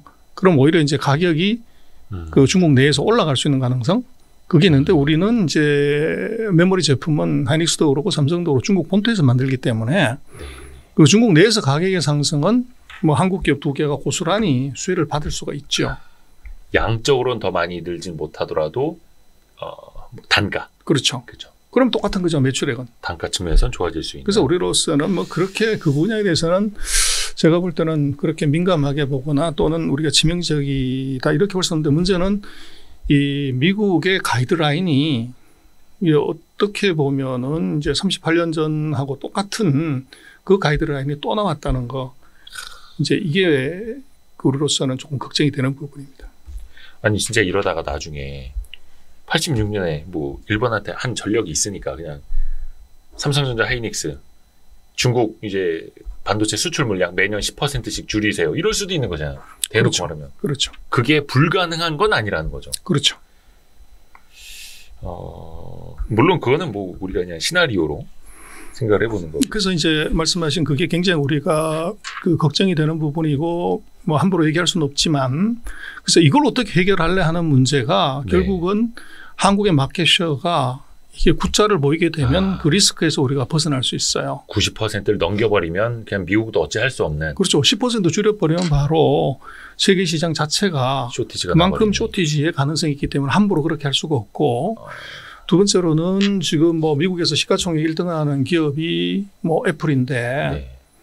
애플 같은 경우가 아직도 중국에서 핸드폰 생산이 80%, 85% 중국에서 만들어요. 네. 근데 만약에 이제 한국이 예를 들어서 메모리, 낸드 플래시 뭐 이거를 그 공급을 못했다. 네. 그렇게 되면 애플의 핸드폰 생산에 차질이 생기게 되죠. 그렇죠. 그래서 그 부분이 있기 때문에 한국이 예를 들어서 대중국 뭐 공급 비중을 20%, 30%, 40% 낮춰라 하는 것이 가능성은 있지만 그것이 부메랑으로 이제 미국의 나스닥의 주가 폭락을 가져올 수 있는 리스크가 있어요. 그래서 미국으로서는 이걸 함부로 하겠고 거기에 아까도 말씀드린 것처럼 우리가 만약에 구자를 보이는 마켓시를 가져갔다고 그러면 그 효과는 훨씬 더 크죠. 그렇게 되면 미국이 함부로 한국한테 이제 그 제품의 어떻게 보면 점유율이라든지 공급 자체를 직접적으로 이제 규제하거나 언급하기가 굉장히 어려운 문제가 있죠. 또 하나 그 반도체 투자자들 사이에서 걱정을 또 많이 하는 게 반도체 장비 기업들도 우리나라에 상당히 좀 많이 있는데 한 작년, 재작년부터는 이제 중국 쪽에서 오는 수요들 그쪽에서 뭐 작은 파운드들이가 굉장히 많다 하더라고요. 그렇죠. 그런 데서 이제 한국산 장비가 이제 가성비가 좋다 이러면서 수요가 확 늘었었는데 이것도 어느 날 갑자기 미국에서 한국산 반도체 장비들 중국에 수출하지 마세요. 또 이럴 수도 있는 것 아니냐. 약간 수면에선 그런 움직임이 조금 있다고 하시는 분들도 있어가지고 이건 확인은 안 됐습니다만. 그래서 이제 그것은 그 장비 규제나 기술 규제가 두 가지가 있는데요. 기술 같은 경우는 이제 미국 기술이 10% 이상 들어간 거는 이 미국의 승인을 받아라. 네. 이런 조항이 하나 있고 제품으로 봤을 때 예를 들어서 파운드리 같은 경우 14나노 이하로 가는 네. 그 장비의 경우는 이것은 수출이 안 됩니다. 그래서 14나노 이상짜리는 제한이 없는데 거기도 미국 기술이 10% 이상 들어가면 승인 받아야 되고 그래서 한국의 입장에서는 일단은 14나노 이상짜리라고 하더라도 혹시나 하는 이제 그런 우려 때문에 이제 대중국 장비 수출에 대해서 기업들이 이제 신중하고 조심하는 경향은 분명히 지금 있죠. 심지어 뭐 후공정 장비까지도. 그렇죠. 네. 그래서 뭐 후공정이든 전공정이든 간에 그 기준에 맞는 것들은 수출할 수가 없고 그리고 이제 중요한 것은 기술의 컨텐츠가 얼마나 들어가 있냐. 요것도 규제 대상에 들어가 있어요. 그래서 수출했다가 이제 그게 걸리게 되면 제재를 받게 되게 펜들티를 받게 되기 때문에 그래서 이제 이거 누가 먼저 하면은 이제 그때 따라가고 싶은 것이지 내가 먼저 하고 싶지는 않다. 그런 것이 있죠. 그러나 이게 지금 갖고 올 이제 부작용을 한번 생각을 해봐야 되는데 네. 지금 중국이라는 나라가 경제 규모로 보면 미국의 70% 되고 그리고 이제 반도체 장비든 반도체는 결국 사람이 개발하는 겁니다. 네. 그래서 우리도 40년 전에 뭐 반도체라는 것이 황무지 상태에서 지금 세계 1등을 하게 된 것은 바로 이제 반도체 공학과 전자공학과는 이제 엔지니어들이 만들어낸 거죠. 네. 근데 우리가 뭐 1년에 대졸자가 한 53만 명 뭐 이 정도인데 네. 중국이 지금 금년 같은 경우에 대학 졸업자가 1158만 명이에요. 1년에요? 1년에. 매년 대학 졸업한 사람이. 그렇죠. 1158만 명. 예. 우리가 26년, 27년 동안 길러야 될 인재들이 1년 만에 나오는데 예. 그중에 절반이 공대생입니다. 그랬을 때 우리가 이제 그 20년 이상 축적된 그런 인재들이 1년에 이제 나온다고 사실은 봐야 되고 지금 중국의 78년 이후에 그 대졸자들이 보면 1억 5천만 명 가까이 됩니다. 대졸자만 1억 5천만 명. 그렇죠.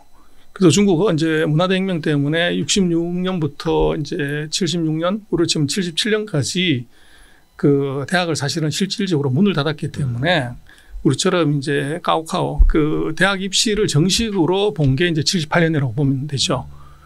그래서 그 이후에 지금 대학을 졸업하고 나온 사람이 1억 5천만 명인데 이 사람들의 머리에서 뭐가 나올 거냐를 생각을 해보면 거기서 한국이 만들고 있는 장비를 못 만들 것이냐? 이건 아니라는 거죠. 네. 그리고 두 번째로는 이 정부의 지원입니다. 그래서 중국 같은 경우는 28나노 정도를 만들 수 있는 장비면 10년 동안 우리가 법인세를 빵으로 해줄게. 전 세계에서 그런 조치가 없는데 중국은 그걸 지금 정부가 서포트를 하고 있어요. 그리고 또 하나 이제 우리가 조금 봐야 되는 것은 실리콘밸리를 이제 IC 인더스트리라고 얘기를 합니다. IC가 인터그레이스 서킷은 집적 회로라는 이제 네. 얘기를 별명으로 쓰지만 다른 의미는 보면 인디아 차이나 인더스트리. 그래서 인디아 차이나요? 인도하고 중국 사람이 실리콘밸리의 반도체 공정의 엔지니어의 절반에서 많게는 뭐 60, 70%까지가 중국하고 인도 사람이라는 거죠. 그래서 이제 반도체 같은 경우는 이제 수학하고 논리 이제 뭐 이게 강해야 되는데 네. 이제 인도나 중국이 그게 강한 거죠. 사람들이. 그러다 보니까 지금 우리도 그랬습니다만 우리도 뭐 90년대, 80년대 후반 이때 보면은 그 미국의 반도체 공장에서 일을 하셨던 많은 이제 우리 재미교포나 또는 유학 가신 분들이 네. 한국에 돌아오면서 이 사람들이 우리 반도체 수준을 그렇죠. 확 업그레이드를 시켰어요. 그렇죠. 그래서 미국에서 지금 일을 하고 있는 중국계 이제 엔지니어들도 지금은 뭐 중국도 파격적인 대우 얼마든지 할 수가 있고 이렇기 때문에 이 사람들의 애국심에 호소해서 이 사람들의 머리에 묻어가지고 들어오는 기술 이거는 이제 막을 수가 사실은 없죠. 네. 그래서 그런 측면에서 놓고 보면 이 미국의 이 반도체 장비 규제가 아이러니하게도 중국의 반도체 기술, 반도체 장비 국산화를 확 당겨버리는 이런 부작용이 있을 수가 있어요.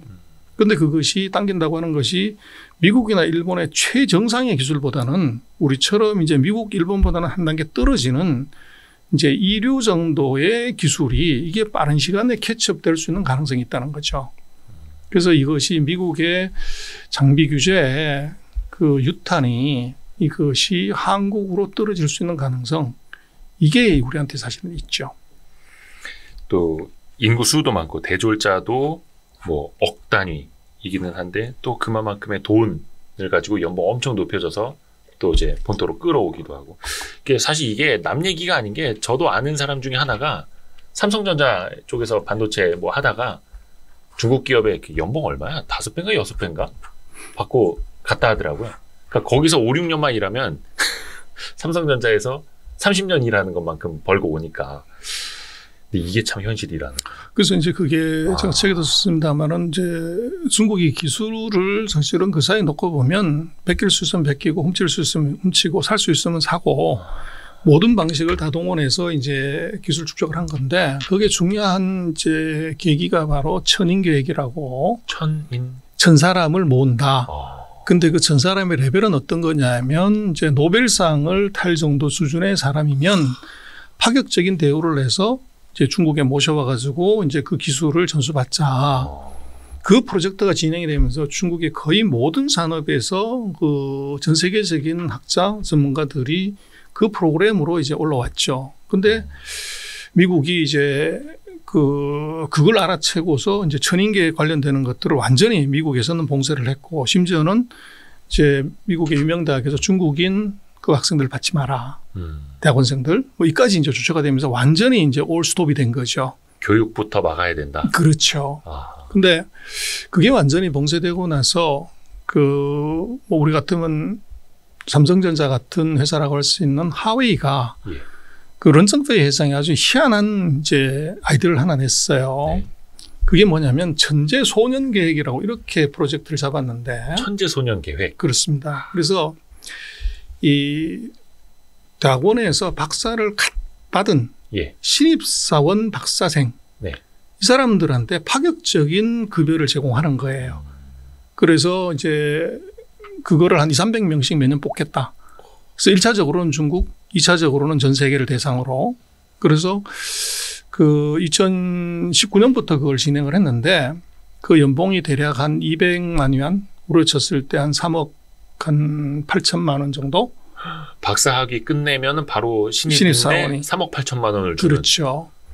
근데 이제 그거를 우리로 치면은 우리가 인당 소득이 한 33,000달러고 뭐 중국이 한 32,000달러니까 대략 한 곱하기 3 하면 되니까 그렇게 보면 한 10억에서 12억 정도 우리로 쳤을 때 박사 신입사원한테 그 정도 주는 프로젝트를 지금 진행을 했고 그러다 보니까 이제 그 대신 그 조건은 뭐냐면 그 SCI급 이상의 논문을 국제적인 이제 학술지에다가 논문을 쓴 커리어가 있어야 됩니다. 그래서 결국은 이제 중국의 생각은 미국의 브로킹을 뛰어넘으려고 하면 미국에 없는 새로운 아이디어, 새로운 이제 생각 이것이어야 되는데 그것은 이미 나이 든 박사들 머리에서 나올 수 없다는 거고.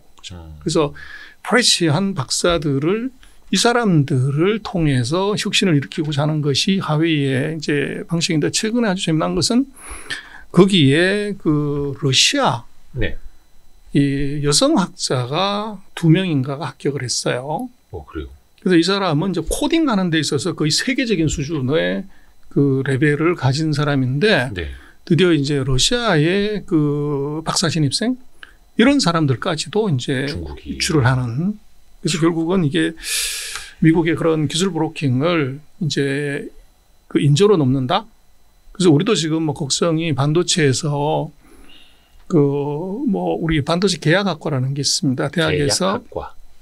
그 삼성이나 하이닉스하고 계약을 해서 졸업하면 100% 다 이제 취업을 보장하는. 근데 한국에 뭐 서울에 있는 모 명문대학에서 그 수시에 지원했던 이제 그 학생들이 우수한 학생들이 네. 다 이제 의대로 가버렸다는 거죠. 그래서 그럴 정도로 이제 우리가 반도체 쪽에서 그 고급 인력 또 이제 유능한 인력을 확보하기 어려운데 어떻게 해결하려는 문제도 제가 볼 때는 결국은 이게 파격적인 대우. 그래서 미국이 이제 뭐 반도체 보조금을 그렇게 주고 중국이 기업이 반도체 인력들에서 그런 파격적인 대우를 하듯이 사실은 한국도 인재에 대해서 그런 예를 들면 우리 용인에다가 네. 뭐 삼성이 지금 300조를 투자하는 프로젝트를 반도체 클러스터를 지금 만든다고 네. 해요. 그 때문에 이제 뭐 여러 가지 좋은 일이 있었지만 저는 그 300조 중에서 10% 30조를 이것을 인재한테 투자하면 어떤 일이 벌어질까? 그렇게 되면 뭐 세계적인 이제 엔지니어들이 한국에 올 수 있는 기회가 있을 거고 지금 의대로 몰려가는 한국의 이제 뛰어난 인재들이 이 의대보다도 훨씬 더 수익률이 높은 이제 산업이 있다고 하면 다시 반도체로 몰려올 수밖에 없는 그런 구조가 있을 수 있을 것 같아요. 그리고 지금 이 뭐 용인 이 지역에다가 반도체 클러스터를 크게 만든다 이러는데 네. 제가 볼 때는 그 클러스터를 잘 만드는 건 당연히 하는 거지만 네. 더 중요한 게 있을 것 같아요. 더 중요한 그게 뭐냐면 그 최고의 쾌적한 이 스마트 시티를 만드는 거죠. 그래서 지금 앞으로 반도체 공장에도 젊은 쟤들은 이제 MZ세대 다음 세대들이 올 거란 말이에요. 네. 근데 이 사람들의 경우들은 결국은 이제 뭐 이 일의 균형 그리고 또 얼마나 쾌적한 환경 뭐 이런 것이 일보다 급여보다 더 중요한 이제 이런 게 왔을 건데 반도체 공장은 24시간 365일 일을 하는 상교대 산업이에요. 그렇죠. 계속 돌아가죠. 그랬을 때 그 주위 환경 또는 이런 것들이 지금 우리가 뭐 이천이나 용인이나 기흥이나 평택에 있는 정도의 환경으로서는 그 사람들을 유인하기 어려울 거예요. 그래서 제가 책에도 썼습니다마는 그 싱가포르이 수저우에 그 공단을 만들었어요. 우리 삼성도 반도체 공장이 거기 들어가 있는데 거기 가보면 이게 정말 공원인지 공단인지 구별이 안 될 정도로 이것의 쾌적함의 정도 그리고 이제 환경 친화적인 이제 이거를 제가 볼 때 우리가 벤치마크 할 필요가 있을 것 같아요. 그래서 수저우 공단, 싱가포르 공단보다도 한 10배는 더 쾌적한 환경에 더 좋은 환경 이런 것들을 만드는 것이 그 인재 유치에도 급여 플러스 알파로 예를 들어 우리가 300조를 투자한다고 하면 그것도 우리가 반드시 고려해야 될 사항이 아닌가 싶습니다. 아예 그 스마트 시티까지 구상을 해서 한꺼번에 그렇죠. 지어야 한다는. 그 책에도 보면 11가지 대안을 직접 이제 제시를 하고 계세요. 뭐 그걸 이제 시간 관계상 다 다루기는 어렵겠습니다만 몇 가지만 좀 질문을 드려볼게요. 우리가 그 TSMC는 정말 많이들 알고 계시죠? 그게 타이완 세미컨덕터 매니팩처링 코퍼레이션인가? 쉽게 네. 말하면 대만 반도체 제조 회사. 그렇습니다. 근데 전명서 소장님이 KSMC를 만들어야 된다 이런 제안을 해주셨습니다. 네, 그래서 지금 그 반도체 라인 하나 지금 세팅하는데 155억 불에서 200억 불이 들어가요. 예. 그래서 이게 뭐 20조에서 25조 들어가는 돈을 이거를 이제는 작은 기업이 함부로 투자하기도 어렵고 네. 삼성 같은 대기업도 뭐 이익 한 40조 내는데 공장 2개 짓기가 어려운 정도란 말이에요. 예. 그래서 지금 TSMC도 사실은 대주주가 보면 그건 이제 대만 정부입니다. 그리고 이제 우리 한국으로 놓고 보면 지금 삼성이 그 사이에 파운드리 사업부에서 이제 한 개 부서에서 독립시켜서 이제 본부로 만들고 네. 오긴 했지만 지금 같은 구조화에서는 예를 들어서 애플이라든지 AMD라든지 퀄컴 같은 중요한 패밀리스 클라이언트를 지금 구조에서는 삼성이 유치하기가 대단히 어려워요. 그래서 자기네 이 정보가 삼성의 다른 사업부나 이제 디바이스로 넘어갈 수 있는 가능성 때문에 원천적으로 이것은 어렵고 그래서 물론 그간 전혀 맨바닥에서 헤딩하는 이제 파운드리를 이거를 삼성의 메모리나 다른 사업부가 먹여 살려서 지금까지 키워온 데까지는 오케이. 네.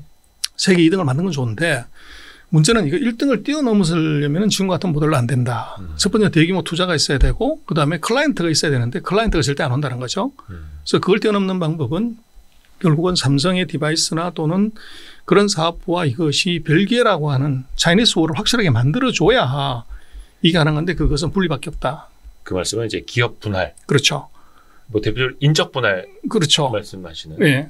그리고 이제 두 번째는 뭐가 중요하냐면 이 자금 조달을 이제 해야 되는 거죠. 예. 그래서 지금은 이제 메모리보다 파운드리가 더 많은 돈이 들어가기 때문에 그래서 이 자금 조달을 한다고 했을 때 기업을 분리해서 이제 새로이 상장을 한다고 하면은 네. 그래서 예를 들면 SMIC 중국의 최대 기업인 SMIC가 미국에서 상장 폐지를 했어요. 그리고 이 중국의 커추항반 테크놀로지 보드에 상장하면서 거의 10조 가까운 돈을 펀딩해서 그 돈 갖고 바로 갭을 지었죠. 네네네. 그래서 우리 같은 경우는 파운드리 사업에서 자금 조달을 이제 하려고 하면 이제 새로운 자금 조달의 원천으로서 기업을 분리해서 상장을 시켰을 때 삼성의 기술력 정도면 엄청난 돈을 이제 펀딩할 수 있고 이걸 투자 자금으로 쓸 수가 있고 그냥 뉴욕 증시에 상장을 하면 뭐 뉴욕에 가든 한국에 가든 듀얼 리스팅을 해도 되고 그래서 그게 이제 자금 조달의 한 방법이 될 수가 있고 네. 이제 두 번째는 이 앞으로 파운드리는 이것은 국가의 운명을 건 이건 싸움이기 때문에 이건 국가의 지원이 반드시 있어야 돼요. 그런데 현재와 같은 지배구조화에서는 재벌 기업에 국가 돈이나 국민의 돈을 넣는다는 것은 이것은 이게 현실적이지 않아요. 그래서 분리를 시키면서 제가 볼 때는 지배구조를 바꾸는 겁니다. 그래서 333으로. 333이요? 그래서 예를 들면 삼성이 3. 네. 그리고 우리 국민의 노후 생활을 책임지는 연금이 3. 네. 그리고 공모를 3을 하는 거죠. 그렇게 되면 실제적으로 운영은 삼성이 하지만 실제적인 제 대주주는 연금과 일반인이면 이건 국민이 되는 거죠. 네. 그러면 실제로 66%를 국민이 갖고 있다고 하면 이것은 국민기업으로서 이 다른 나라의 경쟁자와 싸움하는 데서 파격적인 지원을 한다는 것은 메이크 센스 할 수가 있어요. 그리고 이게 이제 예를 들어서 지금 상의 마켓셔가 한 16% 겨우 되는데 네. TSMC가 거의 58% 가까이 돼요. 네. 그래서 거의 그렇죠. 4배 가까운 건데 네. 만약에 우리 삼성에 분리된 회사가 정말로 TSMC 정도 수준을 간다고 하면 네. TSMC의 뭐 시총이 4천억 불이 넘어가는데 네.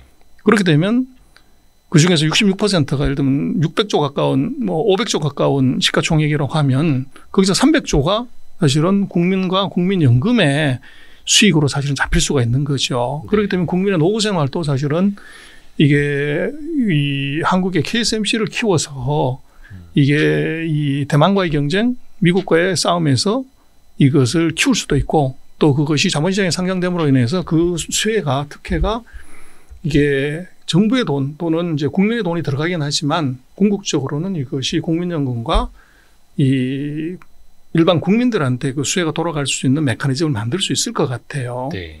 그래서 지금 같은 경우는 이것은 반도체는 이제는 이 미국도 그렇고 유럽도 그렇고 이제 중국도 그렇고 이게 전부 국가의 사업이지 개인의 사업이 아닙니다. 그래서 이번 미국 같은 경우도 거의 66조 가까운 돈을 정부가 보조금을 지급을 해요. 네. 근데 유럽도 보면은 최근에 보면 반도체 지원법을 통과하면서 61조 가까운 돈을 집어넣고 중국은 벌써 2014년부터 시작을 해가지고 국가 펀드가 대략 한 50조에서 한 60조 되는 돈들을 집어넣었어요. 그래서 지금 이게 빅3 경제권에서는 국가가 최하 60조 정도는 돈을 집어넣는 것이 지금 반도체 산업인데 네. 사실은 한국은 그것을 주로 삼성이 듣고 있나 보다. 그래서 지금 그런 구조로 놓고 보면 네. 미국, 유럽, 중국이 다 60조 이상의 이 정부 보조금을 넣는 그런 상황에서 한국 같은 경우 민간 기업이 지금까지 그렇게 해서 온 거죠. 그런데 거기에 이제 우리도 적어도 그런 60조 정도의 파격적인 지원을 한다고 하면 지금 우리가 갖고 있는 파워를 더 이제 가속화시켜서 이 다른 경쟁자를 쉽게 뛰어넘을 수 있는 지원을 사실 할 수가 있는데 지금 같은 지배구조 하에서는 그건 현실적으로 어렵죠. 그래서 조금 이제 파격적인 발상 이제 그런 걸 놓고 보면 그 삼성의 이 사업으로서의 바운더리가 아니라 이 분리 독립된 TSMC 같은 이제 KSMC를 한번 그 생각을 해보는 것도 전략적인 대안으로는 굉장히 중요할 것 같습니다. 그러니까 최근 들어서 때되면 한 번씩 나오는 이야기이긴 합니다. 삼성전자의 기업 분할이 필요하다. 근데 이게 어떤 분들은 스마트폰 가전하고 반도체를 나눠야 된다. 근데 그게 아니라 스마트폰 가전하고 반도체 중에서도 메모리, 파운드리까지도 나눠야 된다. 혹시 소장님이 그렇습니다. 보시기에는 그 세 가지를 다 나눠야 된다. 그렇습니다. 파운드리와 메모리까지도 다. 그리고 요거는 진짜 그 어떤 좀 국민적인 논의가 좀 이루어져야 될 필요도 있겠고. 혹시 이 얘기를 좀 삼성 쪽에다 해보셨나요? 아닙니다. 그래서 네. 뭐 삼성이 그 뭐 의사 결정을 해야 될 거고, 그래서 제가 볼 때는 적어도 이제 이것은 지배구조에 관련되는 문제이기 때문에 네. 기업이 스스로 얘기하기가 굉장히 어렵죠. 그리고 또 삼성은 이제 외국인 지분율이 50%가 넘기 때문에 그 부분에 대해서는 이제 충분히 우리가 검토하고 마스터 플랜 있고 난 다음번에 이제 진행을 해야 되는 것이 맞죠. 그냥 섣부르게 이제 이렇게 그렇습니다. 흘려보낼 뉴스가 아니라 중요한 이야기입니다. 그리고 책 내용에 보면은 주중 한국 대사를 반도체 CEO 출신으로 보내야 된다라는 아이디어도 주셨어요. 이게 어떤 의미인가요? 그래서 이제 중국하고 우리 관계가 그 사이는 이제 그 무역으로 이루어진 관계였죠. 네. 그래서 우리 최고의 무역의 이제 파트너고 최대 수출 지역이었고 최대의 무역 수지 흑사국이 바로 중국이었지만 이제 미중의 전쟁이 터지고 나서 그 중국에 한국이 주는 의미는 이제 그걸 바꿔야 될 것 같아요. 네. 그래서 이것은 지금까지는 우리가 이 정치 외교를 했다고 하면 이제는 이 자원 외교, 기술 외교를 하지 않으면 안 되는 상황이 지금 온 것 같아요. 네. 그래서 지금 중국이 가장 절절히 원하는 것이 바로 기술인데 그 기술 중에서 반도체 기술입니다. 네. 그리고 미국의 입장에서도 중국을 반드시 브로킹해야 된다고 하는 것은 바로 반도체 기술이에요. 네. 그리고 우리로서는 최근에 보면 한국이 무역 수지 적자가 났고 특히 이제 중국으로부터 무역 수지 적자가 크다. 그리고 반도체에서 이게 이제 흑자를 많이 못 내서 그렇다고 해서 반도체가 거의 주범처럼 이렇게 되어 있지만 네. 그래서 뭐 재미난 것은 대미 흑자는 늘어났고 대중 적자는 늘어나는 이 현상을 보고 중국은 이제 끝났다. 이렇게 얘기를 하지만 대미 흑자도 이것이 굉장히 안을 들여다보면 허약한 흑자인 것이 뭐 때문에 그렇게 흑자가 나는 거냐 보면 자동차, 특히 전기차하고 배터리가 미국으로 많이 수출되면서 이게 나타난 현상이에요. 네. 그런데 우리로서는 왜 이제 자원 외교, 기술 외교로 생각을 해야 되냐면 첫 번째는 전기차 같은 경우에 리튬, 코발트, 망간, 흑연 그 지난번에 정경련이 수사한 걸 보면 거의 84%인가가 중국으로부터 우리가 수입을 해요. 그렇죠. 그래서 중국이 과거에 우리가 몇 번 당했던 것처럼 예를 들어서 요소수소 같은 사태를 우리가 내부적으로 필요하기 때문에 수출을 못하는 순간에 언제든지. 대미 무역 흑자는 거품처럼 사라질 수가 있다. 그래서 굉장히 취약한 구조고 그래서 중국과의 그 자원 외교를 또 첨단 산업에 관한 외교 또 우리 같은 경우는 중요한 가스라든지 그 뭐 원자재 같은 것들이 반도체에 들어가는 것들이 중국으로부터 들어오는 것이 거의 40%가 넘어요. 네. 그래서 이제는 중국으로부터의 이 자원의 공급망 안정이 굉장히 중요하고 또 미국이 저렇게 규제하는 상황에서는 이 뭐 그런 말이 있죠. 원숭이 길들이려고 닭을 잡아서 피를 보여준다. 그래서 중국이 미국을 타격을 주기 위해서 한국을 타격하는 방법 중에 하나가 제가 볼 때는 배터리하고 반도체에 들어가는 원부자재, 가스 이런 것들을 규제를 해버리는 거죠. 그래서 그럼 이거를 이제 풀려고 하면 정말로 전문가가 필요하고 그리고 이제 우리가 뭐 그 사이에 보면은 그 중국과의 외교에서 보면 최근 2010년 이후에 우리가 7명의 이제 그 대사가 갔었고 근데 7명의 대사 중에서 한 분만 외교관 출신이고 나머지 6분은 다가 외교하고는 거리가 있는 이제 교수나 뭐 정치인이거나 이랬다는 거죠. 네. 그래서 대중 외교에서 우리가 조금 생각해 봐야 되는 것은 결국은 현지에서의 정보 판단 이런 것들이 이제 본국으로 어떻게 전달되고 이런 것이 굉장히 영향을 미치는데 그런 이제 비전문가들을 보냈을 때 중국의 외교 당국과의 협의나 협상이나 이런 쪽에서 우리가 대접받기 어려운 점이 있는데 지금 중국이 가장 절절히 원하는 것이 반도체고 또 한국의 입장에서는 이것이 공장이 전 세계에서 가장 큰 게 지금 2개가 거기 들어가 있기 때문에 우리에서도 굉장히 중요하고 아마 중국이 다른 어떤 걸 제키고서라도 한국과 가장 먼저 상의하고 싶어 하는 것이 바로 반도체 부분이에요. 근데 거기에는 꼭히 뭐라고 이제 답을 주지 않더라도 네. 상황 파악을 정확하게 하고 한국의 입장을 명확하게 전달할 수가 있고 양국의 이해관계를 적절히 조절할 수 있는 것은 이제는 이 외교가 자원 외교, 기술 외교가 된 상태에서는 소위 말하는 이제 스페셜리스트 이 사람을 보내는 것도 우리로서는 충분히 검토해 볼 만한 일이고 또 중국으로서는 이제 반도체 부분에서 아까 말씀드렸지만 대만이 미국과의 반도체 문제를 해결할 때 정부가 얘기를 하면 터질 가능성이 높으니까 100% 이 뭐 TSMC 회장이 모리스 창의 입을 통해서 불만도 얘기하고 동의도 얘기하고 한단 말이에요. 그래서 그것은 미국이 세계 1등 하는 회사의 CEO이기 때문에 그 말을 이제 경청하고 또 그게 의미가 뭔지를 이제 해석을 하는 거죠. 그래서 우리도 중국과의 관계에서 한국이 하고 싶은 얘기를 한국 정부가 다이렉트로 하기보다는 이런 한국 최고의 기업 또는 세계 이제 3등 하는 기업의 CEO 출신이 반도체 전문가가 얘기하는 반도체 전문가 입을 통해서 우리 생각을 전하고 또 어떻게 보면 협상의 여지를 만드는 것 이런 것들은 굉장한 이제 의미가 있을 수도 있을 것 같아요. 그런 의미에서 주중 한국 대사를 반도체 CEO 출신으로 보내면 좋겠다. 혹시 염두에 두고 계시는 분은 아닙니다. 없습니다. 나중에 이렇게 임명 추천을 그 아이디어도 또 주셨어요. 중국에 있는 우리나라 그 반도체 공장 저기 시안하고 시안하고 우시에 있는 그거를 EV용 그러니까 자동차용 반도체를 만드는 전기차용 반도체를 만드는 공장으로 전환하면은 될 것이다. 그래서 우리로서는 제일 이제 문제가 그 앞으로 10년 동안 첨단 같은 경우는 5% 이상 증설하지 마라. 레거시도 10% 하지 말라고 하는데 우선 반도체는 뭐 2년 반마다 기술이 바뀌고 5년마다 공장을 다 이제 개비를 해야 되는 거기 때문에 10년 동안 뭐 5%라는 것은 1년에 0.5%씩 한다는 건데 그건 의미가 없죠. 거의 그냥 현상 유지 될랑말랑. 근데 이제 기술의 진보나 이런 걸 생각하면 걷어내라는 얘기죠. 걷어내라. 라인을. 아이고. 그래서 이제 우리로서는 뭐 우리가 이 미국에 170억 불 삼성이 투자한다고 그러는데 우리가 중국에 투자한 게 300억 불이 넘는단 말이에요.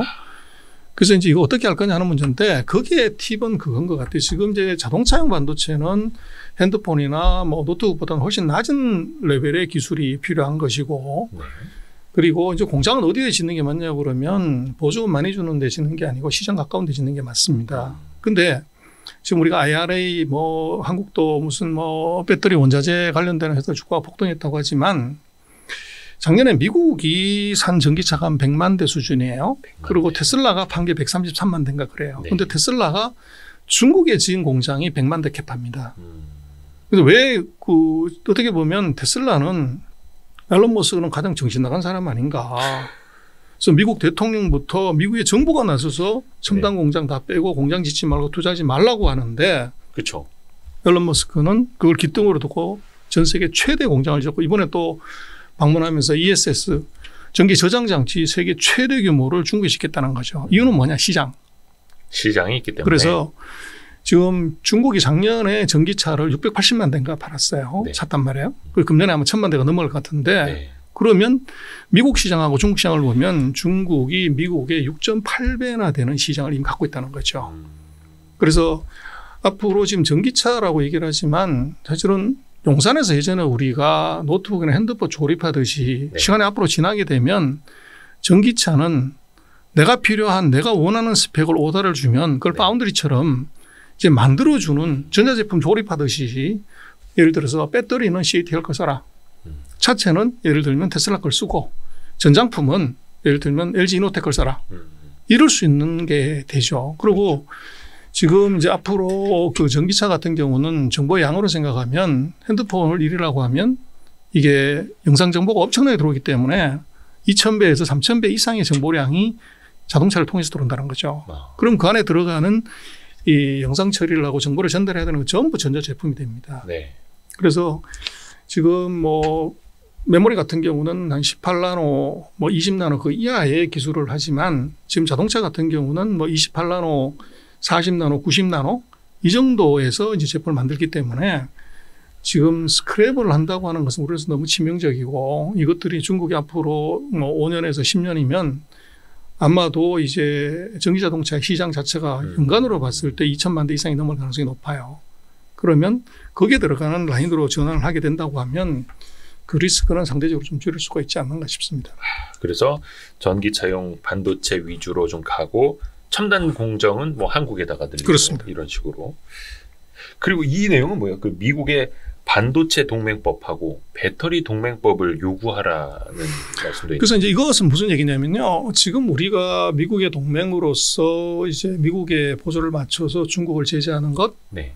이거 지금 배터리 같은 경우도 이제 광물질에 대해서 이제 그 동맹을 맺어서 중국으로 이제 가는 것 또는 나오는 것 쓰지 말자고 하는 게 있고, 또 반도체는 장비, 재료, 소재, 기술 다가 이제 브로킹을 하는 거죠. 근데 문제는 아까도 말씀드렸지만 대만이 이게 그 중국으로부터 이제 어떻게 보면 미국이 수교를 하고 나서 대만을 보호하는 방법이 대만 관계법이었다고요. 네. 유사시에 이 중국이 보복을 했을 때 이걸 막아주는 툴이 바로 그거였는데 네네네. 지금 우리가 그 미국의 동맹으로서 배터리나 반도체에서 중국 제재를 했을 때 중국이 미국을 직접 때리는 것이 어려우면 한국을 때릴 수 있는 가능성이 있어요. 그랬을 때 지금 정말 진정 이제 미국이 우리의 동맹이고 우방이라고 한다고 하면 네네네. 거기에 병풍을 만들어 달라는 거죠. 마찬가지로 대만이 똑같이 네. 이게 중국이 무력으로 공격했을 때는 우리는 자동으로 개입한다고 하는 그런 조항처럼 네네네. 반도체에서 우리가 미국의 동맹으로서 이런 역할을 하다가 중국의 보복이 있을 때는 미국이 자동으로 개입한다. 이런 조항이 있게 되면 우리가 중국과의 협상력에서 굉장히 큰 바게닝 파워를 우리가 가질 수가 있죠. 근데 이게 어떤 그 안보 측면에서 뭐 핵우산이라든 이런 개념이 아니라 경제적으로. 그렇죠. 반도체하고 배터리에서만. 중국이 우리나라에 대해서 반도체나 배터리 관련해서 뭔가 무역 보복을 할 때 미국이 자동으로 보복을 해주는. 그렇죠. 그런 법안을 같이 만들자. 그렇죠. 그래서 그것은 왜 그게 의미가 있냐면 지금 미국은 배터리를 못 만들어요. 배터리 공장이 없죠. 네네네. 그래서 이게 지금 한국에 왜 이제 LG나 뭐 이런 회사들을 열심히 초청하고 하냐고 그러면 그렇다고 해서 이 중국의 배터리 회사를 쓸 수 없단 말이에요.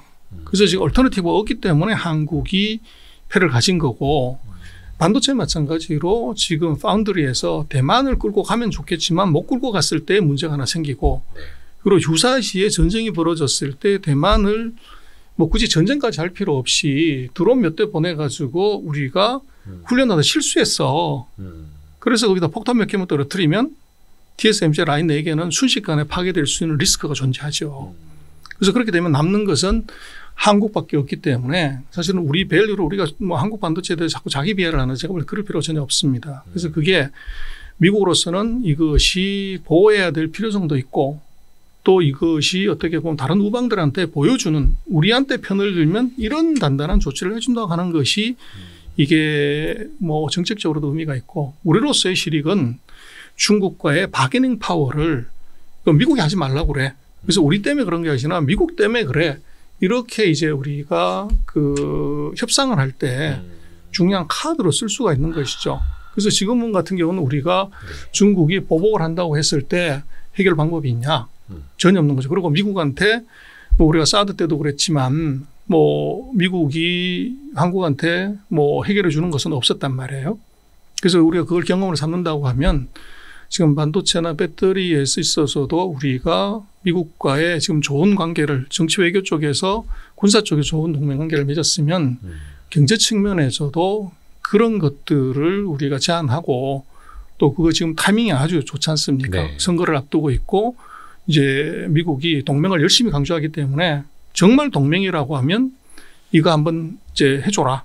충분히 그런 제안을 우리가 할 수도 있을 것 같아요. 이 책이 저기 한미 정상회담 전에 나왔어야 되는데, 그렇죠? 정상회담 뒤에 나온 책이죠. 예. 바로 직전에 나왔습니다. 근데 우리 그 중국 경제금융연구소 전병서 소장님은 뭐 국회나 여러 학회나 그렇죠? 또 뭐 행정부나 여러 이제 뭐라 그러니까 그 토론회라고 합니까? 학회라고 합니까? 그런 장소에 많이 또 가서 조언을 해주고 계시다 보니까 실질적으로 그래서 이런 아이디어가 정부나 아니면 뭐 국회나 당국자들에게 많이 좀 들어갈 거라고 생각을 하고 있고요. 그래서 또 좋은 아이디어 앞으로도 많이 또 발굴해 주시길 바라겠습니다.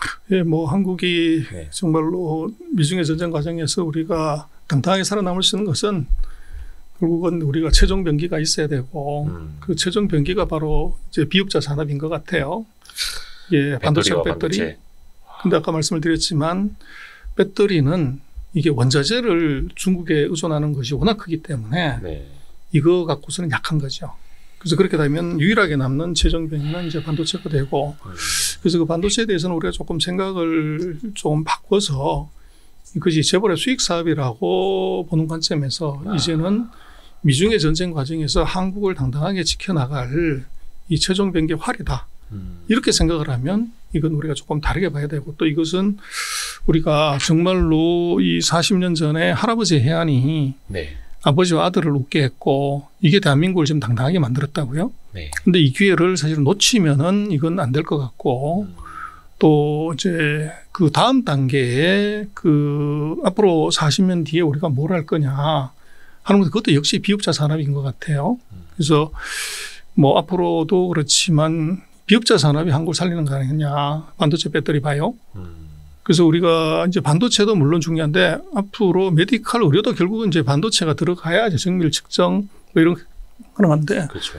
중국의 노인 인구들이 이제 뭐 매년 지금 우리도 그 58년 개띠 이후에 지금 한 5년, 7년의 사람들이 대거 은퇴하고 있는데 그 사람들 네. 1년에 한 100만 명 정도가 있지만 중국은 우리하고 똑같은 그런 이제 베이비붐 세대 사람들이 1년에 2,500만 명씩 태어났습니다.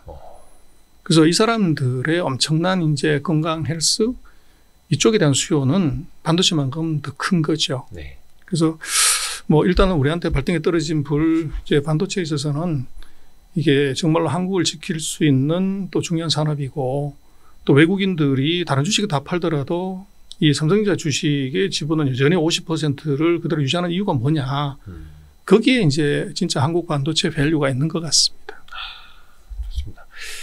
재벌의 수익 사업으로만 볼 게 아니라 한국의 최종 병기라는 개념으로 봐야 한다.